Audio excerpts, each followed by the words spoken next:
नागपूर जिल्ह्यातील पारशिवनी तालुक्यातील सावळी ग्रामपंचायतीत तीर्थक्षेत्र विकास योजनेअंतर्गत करण्यात आलेल्या सिमेंट कॉन्क्रीट रस्त्याच्या कामात मोठ्या भ्रष्टाचाराचे आरोप समोर आले आहेत। या प्रकरणी ग्रामपंचायत सावळीच्या उपसरपंचांनी पत्रकार परिषद घेऊन जिल्हा परिषद बांधकाम विभाग, ठेकेदार आणि ग्रामपंचायतीतील पदाधिकाऱ्यांवर गंभीर आरोप केले आहेत। पारशिवनी पंचायत समिती अंतर्गत काबूल कंधार शरीफ चिंचोली येथे 10 लाख रुपये खर्चाचा सिमेंट रस्ता मंजूर करण्यात आला होता।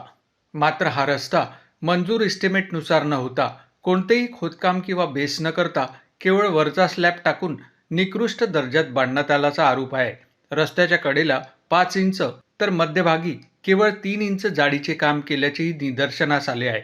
या प्रकरणात ठेकेदार, सरपंच, ग्रामपंचायत सचिव, शाखा अभियंता आणि उपविभागीय अभियंता यांनी संगनमत करून लाखो रुपयांचा अल्पाहार केल्याचा आरोप करण्यात आला आहे। या संदर्भात संबंधित मंत्र्यासह वरिष्ठ अधिकाऱ्यांकडे तक्रार दाखल करण्यात आली असून 7 दिवसात चौकशी व कारवाई न झाल्यास आमरण उपोषणाचा इशारा उपसरपंचांनी दिला आहे। माझे नाव केतन सावजी सहारे, मी गट ग्रामपंचायत उपसरपंच सावडीला। भ्रष्टाचार म्हणजे विषय असा आहे सर की आता जे आपला सावडी गट ग्रामपंचायत म्हणजे तीर्थक्षेत्र निधीमध्ये काबूल कंधारला एक 10 लाखाचा एक सिमेंट रोड म्हणून सँक्शन झालेला होता।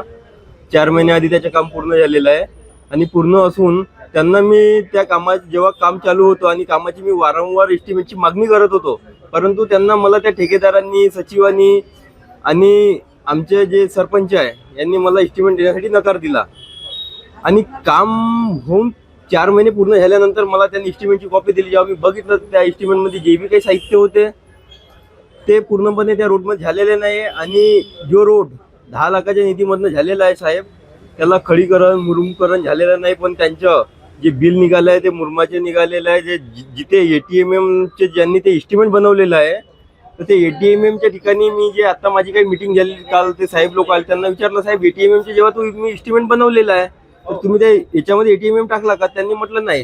त्यांना म्हटलं 40mm टाकला का? तर त्यांनी म्हटलं नाही, 40mm आम्हाला टाकताच येत नाही। परंतु साहेब मी जेव्हा बिल चेक केलेले तर त्यांनी 40mmचे बिल काढलेले आहे, मुरुम टाकलेलं नाही, मुरुमचे बिल काढलेले आहे आणि खूपच निकृष्ट दर्जाचे काम केलेले आहे। आणि आताच माझी पार्टीला प्रेस कॉन्फरन्स झाली होती, त्याच्यामध्ये मी काही आपले मुद्दे मांडलेले होते। तर त्या मुद्द्यामध्ये आता 24 तारखेला सर पेपर आलेला आहे पुण्यनगरीमध्ये।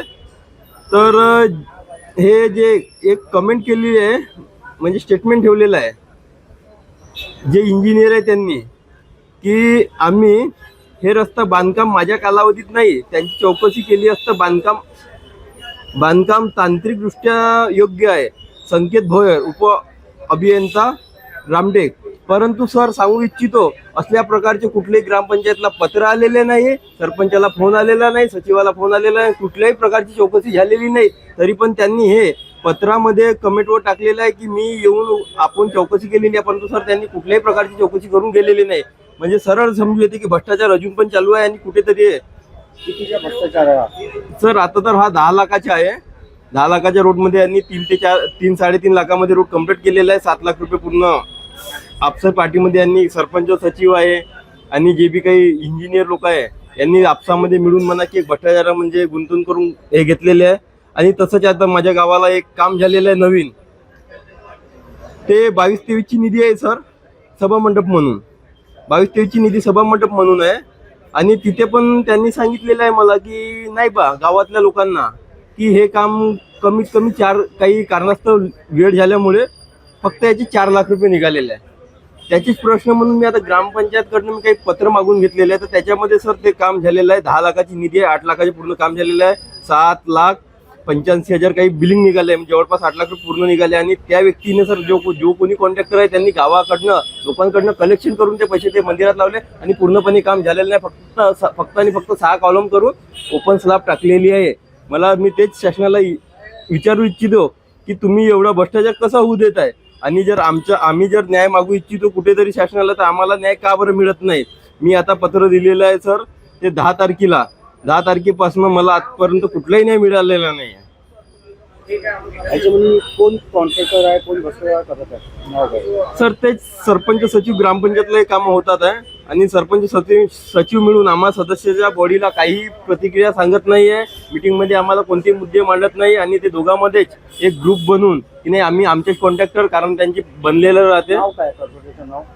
साहेब कॉन्ट्रॅक्टरचं नाव म्हणजे गणेश शेरखेडे म्हणून त्यांनी काम केलेलं आहे, ज्यांनी काम दिलेलं आहे आपल्या ग्रामपंचायतनुसार त्यांनी केलेलं आहे. सर ते CM ला काही पत्र दिलं? साहेब मी पत्र दिलेलं आहे. मी आधी तर पंचायत समितीला पत्र दिलेलं आहे. आमच्या स्थानिक आमदार आशिषजी जयस्वाल साहेब आता राज्यमंत्री आहेत, त्यांना पत्र दिलेलं आहे. आपलं पालकमंत्री आपले जे बावनकुळे साहेब आहे मी त्यांना पत्र दिलेलं आहे. मी ग्रामविकास मंत्री त्यांना पत्र दिलेले आहे. मी सीओ साहेबांना परस्पर भेटून त्यांना पत्र दिलेलं आहे. तरी पण मला आजपर्यंत कुठल्याही प्रकारची चौकशी झालेली नाही आणि त्यांनी न्याय मिळाला नाही. आणि जे त्या इंजिनियरनी जे कमेंट टाकलेली आहे तर त्यांनी हे खोटी कमेंट टाकलेली आहे. सर आजपर्यंत कुठे पण रोड फोडलेला नाही, कुठे पण त्यांनी खोदणी करून परस्परदृष्ट्या आर्थिक चौकशी केलेली नाही. आता समोरचे पार्ट काय आहे? समोरचे तेच पार्ट आहे सर. जर आम्हाला जर न्याय मिळाला नाही ना, ज्यांनी बी काम केलेलं आहे, जे सरपंच सचिव याच्यावर जे कॉन्ट्रॅक्टर जे दोषी आहे, जे इंजिनियर आहे, जे यांनी हे कमेंट केलेली आहे आणि त्यांच्यावर जर कुठली कारवाई त्यांना जर सस्पेंड केलं नाही तर आम्ही सांगू इच्छितो की लवकरात लवकर सीओच्या ऑफिसवर एक जनमोर्चा म्हणून आक्रोश करणार आहोत आणि आम्ही एक जर उपोषणाच्या साठी आमचे सदस्य लोक, गावकरी, मित्रमंडळ आणि पक्षाचे लोक आम्ही तयार आहोत. तुमचं नाव सांगा. माझे नाव केतन सहारे, माझे उपसरपंच आहे साहेब आणि मी एक आर्य समाज पार्टीवर जिल्हा महासचिव म्हणून काम करतो.